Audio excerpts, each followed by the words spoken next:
Hubiera mi invitado, Julio Corcuera. Julio Corcuera ha sido viceministro del Interior, es un experto en temas de criminalidad, ha trabajado en varios organismos mundiales, en la ONU, en fin, es una persona autorizada y sobre todo, hay que decir, una persona muy analítica, muy serena, teniendo una perspectiva mucho más global. Muy buenas noches, Julio, bienvenido. Gracias, Carlos.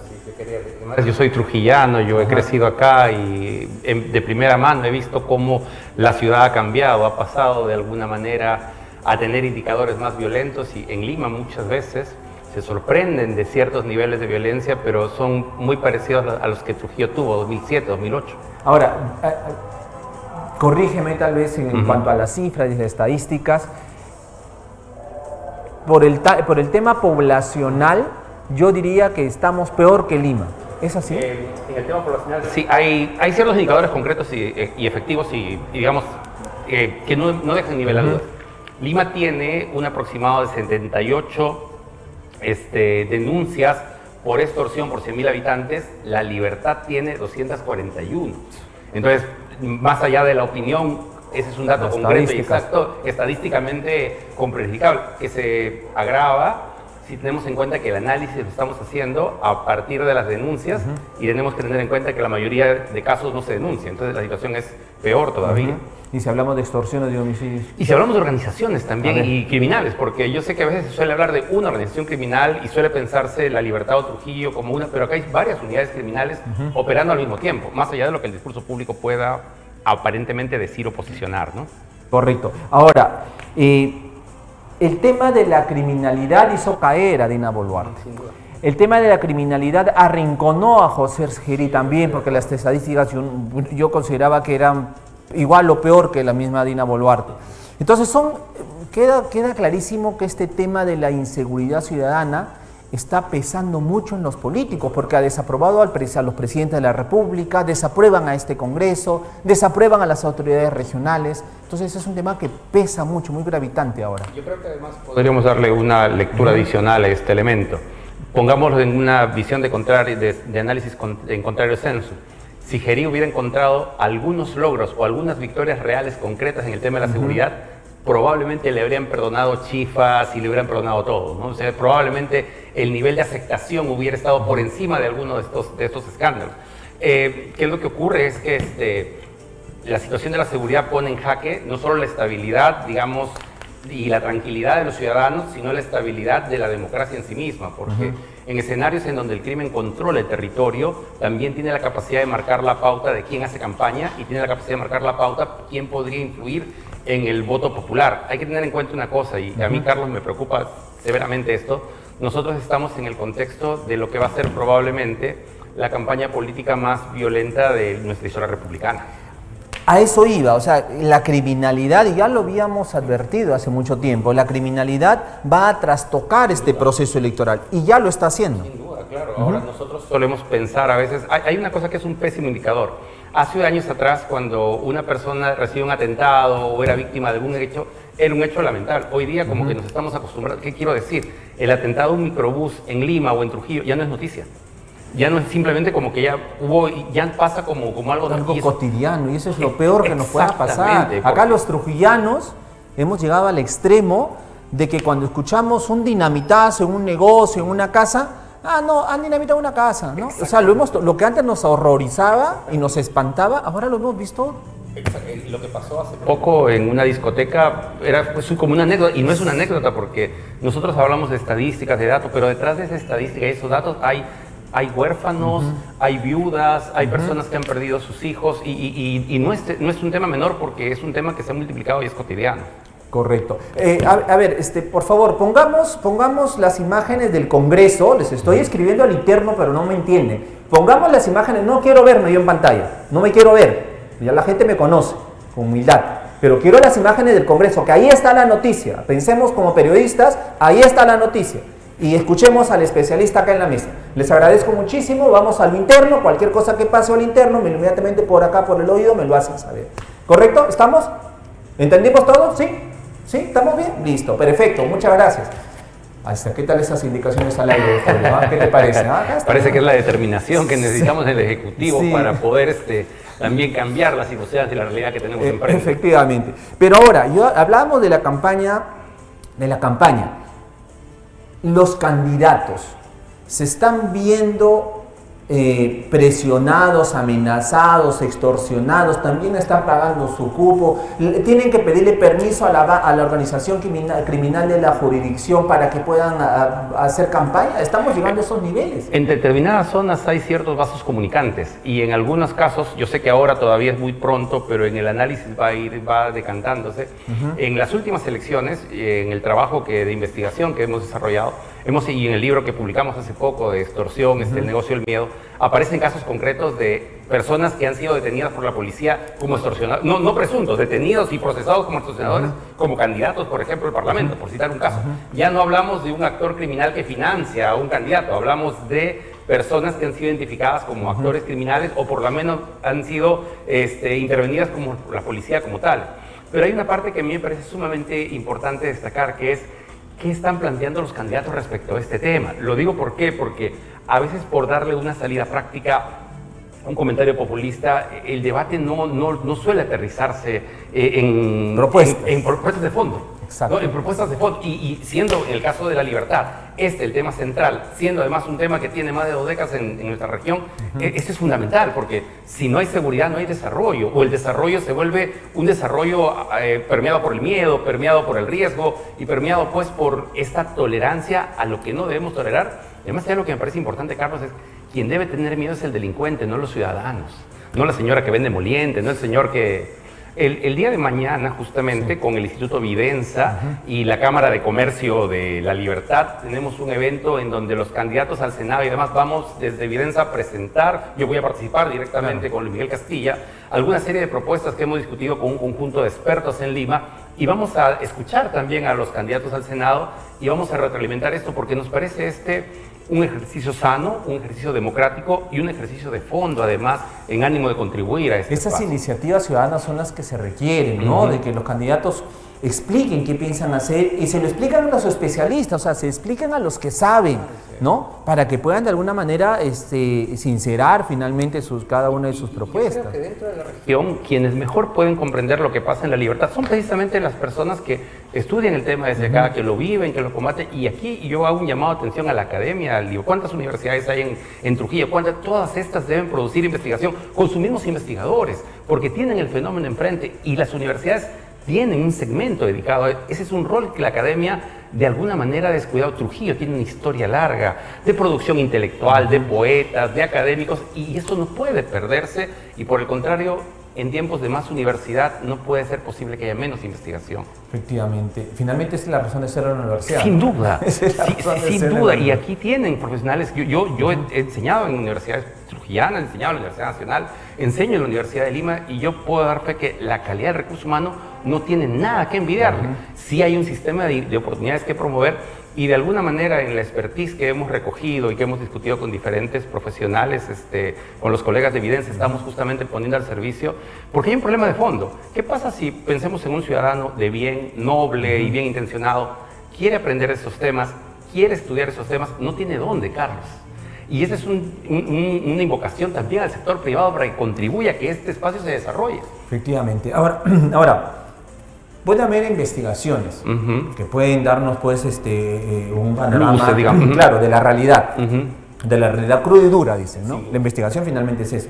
Pero poco o nada se puede hacer cuando tenemos un sistema que no funciona, ¿no? O un sistema que cada cierto número de meses se cae, una entelequía se vuelve a levantar. Yo quiero citar un dato muy específico. Si pensamos en Eric Moreno Hernández, el monstruo, que ha sido... Él se supone que asume el control de los injertos del Cono Norte entre marzo y abril del 2020, y él es detenido el 24 de septiembre del 2025. Del 2020 al 2025, el monstruo iba a pasar 6 presidentes, 16 presidentes del Consejo de Ministros, 24 ministros del Interior, 12 comandantes de la generales de la policía. Mi punto es, los injertos del Cono Norte en su jerarquía tienen más estabilidad que los cargos más altos de la jerarquía del gobierno nacional. Eso no puede ser posible. O sea, la fortaleza de la organización criminal, la estabilidad es mucho mayor. Exacto. Que el nuevo gobierno. Y ese es un hecho concreto, un dato que puedo mostrar. Y eso no he hablado de organizaciones criminales que tienen más de una década. Estoy hablando de algo que todos... Claro. Pero ese es un tema de fondo. Ahora, también un hecho concreto es en este sentido, les comento. Dina Boluarte, Gerí, ahora que estamos pues en esta elección. Todos estos expresidentes han caído no por protestas sociales, no han caído porque un gremio se levantó, hubo huelga de hambre o pues hubo toma de carreteras, no han caído por eso, han caído por errores propios, errores que ya se sabían que iban a cometer, pero que este Congreso también avaló. Entonces, estamos en una situación en que de las mismas autoridades ya poco nada se espera, ¿no? O tratamientos poco serios, porque ¿no? digamos, hoy no, pues este ha sido pues un incompetente, un inexperto para hacer una política pública, pero no estamos hablando de la política pública en sí, nada Ni siquiera de eso siquiera. estamos hablando. Yo creo que estamos hablando de una especie de una insoportable levedad de la política, de una presidenta que decía, yo me reuní con ella días antes en el CONASEC, de que decía que no hay extorsión, que no hay homicidios, que lo que pasa es que el mismo muerto pasa en los canales y cuya medida hacia la población era no contestar el teléfono, ¿no? Y pasamos a un presidente que pateaba puertas que se abrían para afuera, ¿no? O que decía que había que, y me parece un poco serio el tratamiento de crear las UNIR, sacar un plan que no salió, todo eso, se ha movido toda la estructura de la parte del Estado, ¿para qué? Este famoso plan de seguridad ciudadana que debió salir en diciembre, luego enero, luego llegamos a febrero, no, lo vamos a presentar la siguiente semana, no, lo vamos a... Es una payasada. Es poco serio, discúlpeme, es poco serio. O sea, por la misma problemática que viva la sociedad, que espera tal vez un plan de seguridad con cierta expectativa y al final... Eso es jugar con la expectativa de la población, es desgaste. Yo creo que parte de eso le ha pasado a la factura en el reconocimiento, porque recordemos que fue plenamente afectado y demás. Entonces requiere también el tratamiento. La seguridad es un tema muy importante que requiere tratarse con la mayor seriedad posible. Y no existe ni salida mágica ni cortoplacista, que no porque por mucho madrugar se amanece más temprano, que es lo que me parece que está pasando en eso. Efectivamente, pero ahora tenemos un escenario y lo tenemos allí en el Congreso de la República y vemos que Susel Paredes está emitiendo su voto. Dos candidatos, en este caso María del Carmen Alba o José María Balcázar. Uno de ellos asumirá las riendas del país hasta el 28 de julio si llega. En esa realidad vivimos. Vamos al Congreso de la República. Acá en los estudios conversamos con Julio Corcuera, él ha sido viceministro del Interior, pues es un experto en seguridad ciudadana, con él vamos a seguir conversando. Pero en tanto veamos cómo está el Congreso de la República en esta votación para elegir quién será el sucesor de José Gerí. ¿Lo tenemos, por favor? Pongámoslo en pantalla.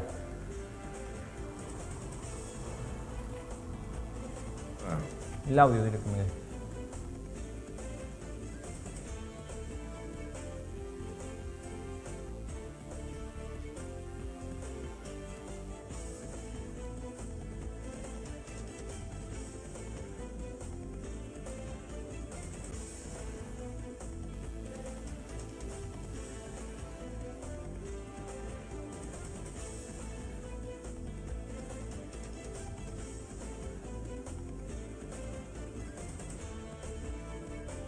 Reyes Cam.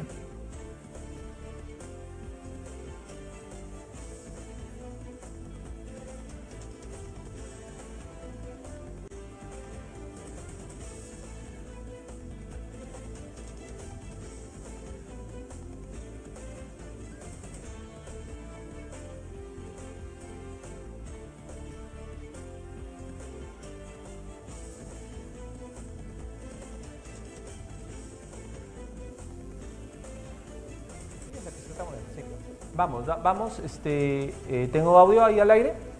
¿Sí? Sí, ¿tengo audio al aire ahorita? Sí.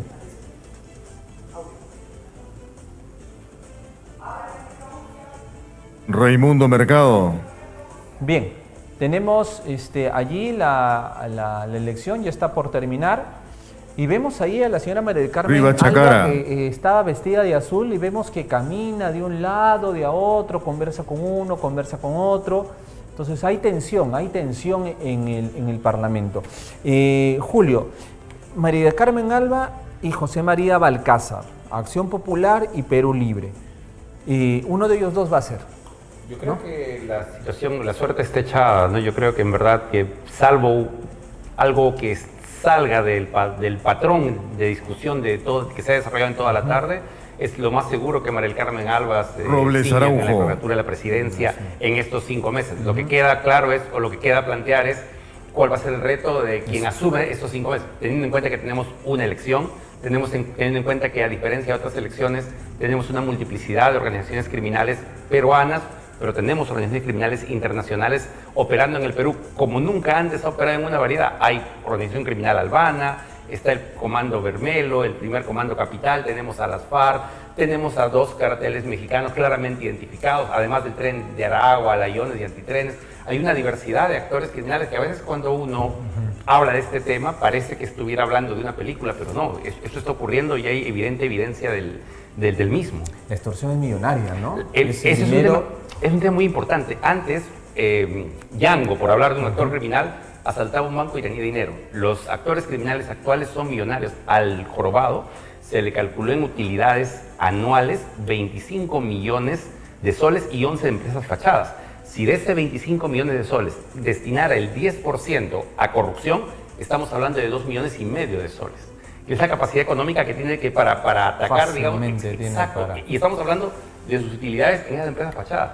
Al monstruo se le calculó 10 millones de soles en utilidades anuales. Por eso, esa enorme capacidad económica le da una enorme capacidad de corrupción, una enorme capacidad de comprar armas. Y por eso es que, Carlos, varias veces hemos insistido con los colegas lo importante que es quitarle el dinero al crimen.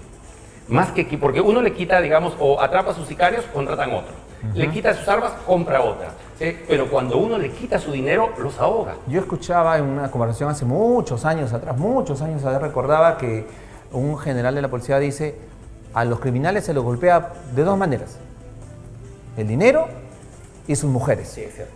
Así decía. Su dinero y sus mujeres. Con eso lo bloqueas y lo chapas. Es cierto. A eso se les ahoga. Y muchas veces el golpe viene porque muchas veces quienes mueven el dinero del lavado de activos de fachada son sus mujeres que manejan el dinero. Exacto. ¿No? El caso del Cholo Jacinto, ¿no? Eran 2 mujeres.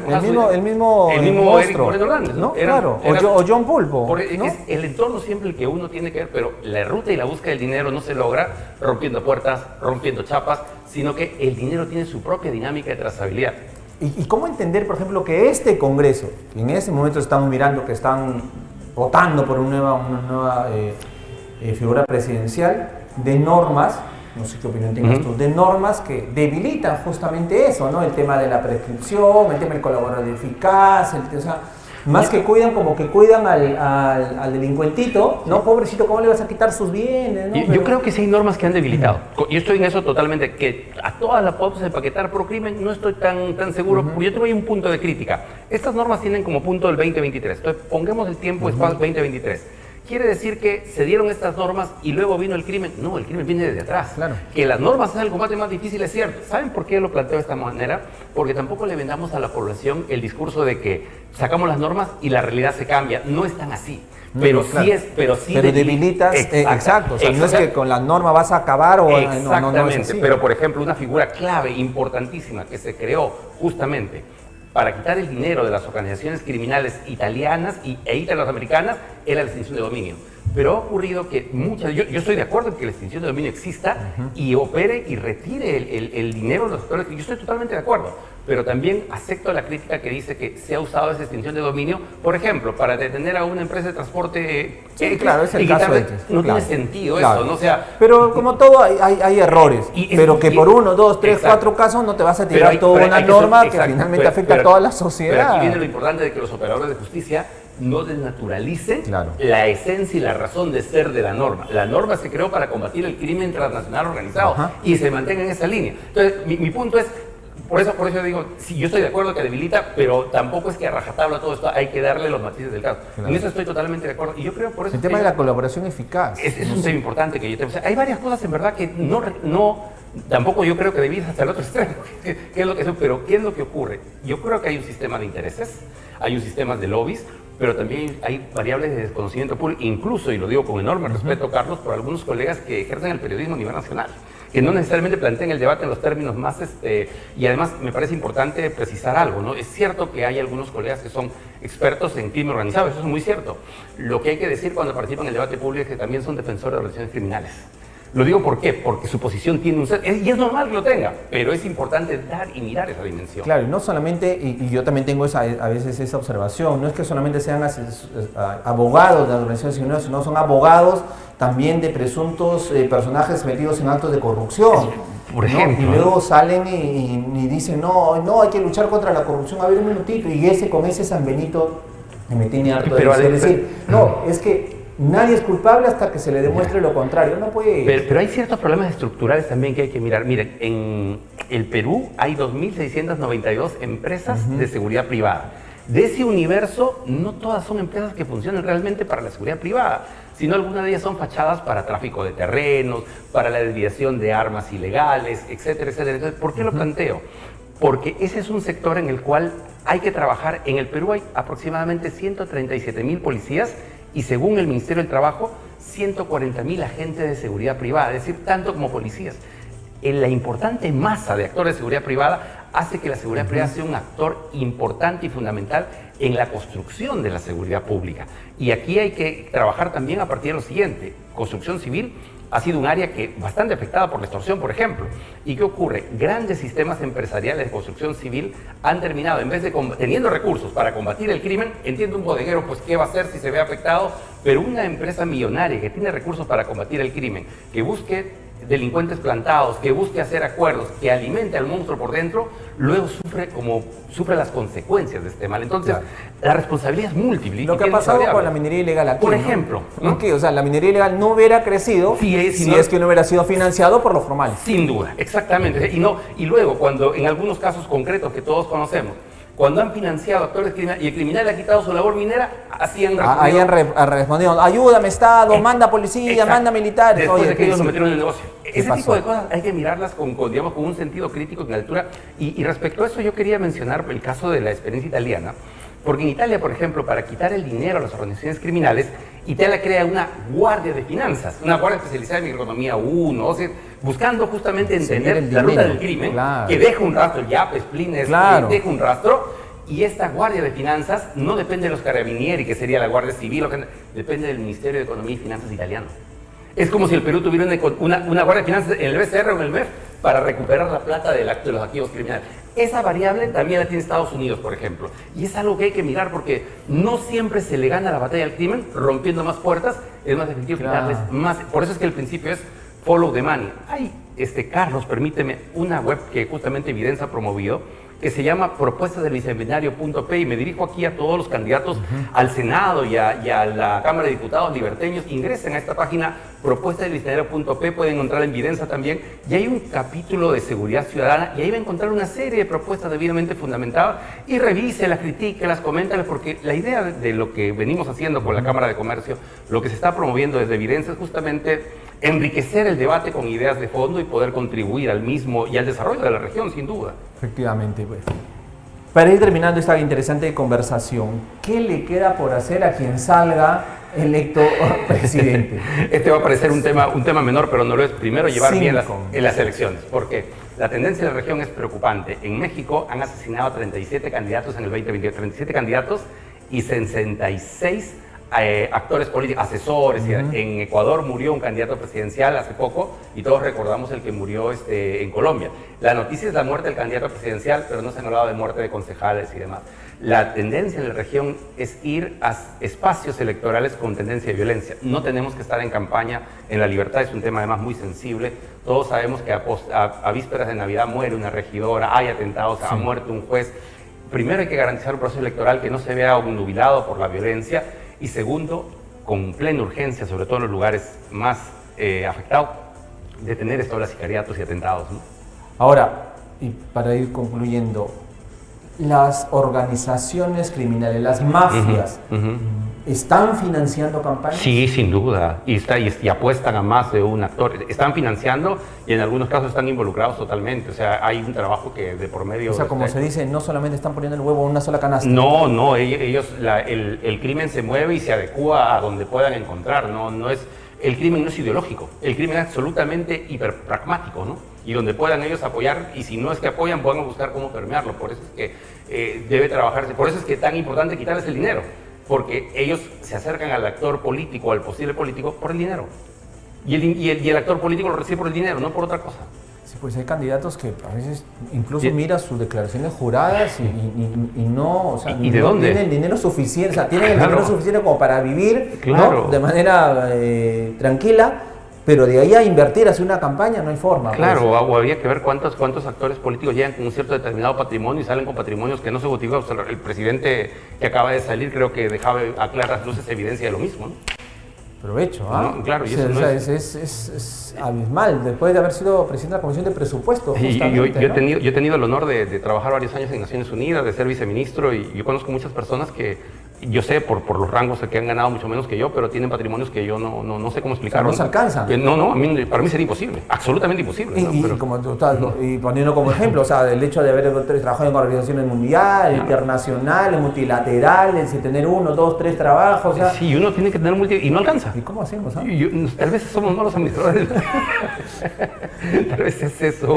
Lo mejor de todo esto es que podemos dormir tranquilos. Sí, esa es ¿no? parte de eso. Podemos dormir No, en paz uno y hace esto, estar pero- tranquilos con nuestro... Del trabajo comprometido, la idea es que uno pueda tener bienestar, pero que ese bienestar se expande también a la sociedad entera, ¿no? Que podamos vivir en una sociedad sana, sin miedo, segura y productiva, ¿no? Y que Trujillo sea reconocido otra vez como la capital de la cultura de la que siempre se ha pensado.